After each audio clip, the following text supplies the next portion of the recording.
மூவர்களும் மனோராஜியாய் பிறப்புவித்துக் கொண்ட பாகவிஸ்தி தஸ்தாவேஸ் என்னவென்றால், நம் தகப்பனார் அவர்கள் இருக்கும் காலத்திலேயே நம்முடன் பிறந்த சகோதரிமார்களுக்கு விவாகம் முதலியதுகளும் செய்து கொடுத்து சீராட்டுகளும் முதலியதுகளும் செய்துவிட்டதோடு, நம் யூதர்களும் நம் தகப்பனார் அவர்கள் இருக்கும்போதே தனித்தனியே குடியிருந்து நாம் காலசேபம் நடத்தி கொண்டோம்.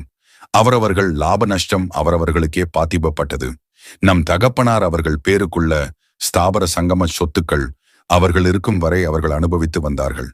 அவர்கள் காலஞ்சென்ற திறப்பின் நம் தாயாருக்கு அன்னவஸ்திரம் முதலிய துகள் நம் மூவரும் தனித்தனியே கொடுத்து ஸ்தாபர சொத்துக்களை 3 பாகமாய் அனுபவித்துக் கொண்டோம். நம் தகப்பனார் அவர்கள் குடியிருந்த வீடுமனை வகையறாக்களும் சங்கம சொத்துக்களும் நம் தாயார் அவர்கள் அனுபவித்து வந்தார்கள். நம் தாயார் அவர்கள் காலஞ்சென்றதின் பின் நமக்குள் சங்கம சொத்துக்களை பாத்திர பண்டங்களை மனோராஜியாய் பிரித்து கொண்டது போக, ஸ்ரீவைடி முகோட் நிர்கேசையும் அனுசரித்து ஸ்தாபர சொத்துக்களை பிரித்து கொண்ட விபரமாவது நடுவ குறிச்சி. கிராமம் ஏக்கர் 2.57 பிரிவின்றி, சென்ட் 47 பங்கு 3 வருஷம் 1க்கு தீர்வை ரூபாய் 0.10 வீதம் வருஷம் 5க்கு ரூபாய் 0.50.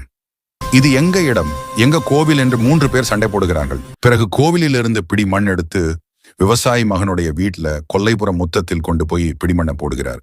பிறகு ஊருக்கு கிளம்புகிறார்கள் விவசாயி மகன் குடும்பம்.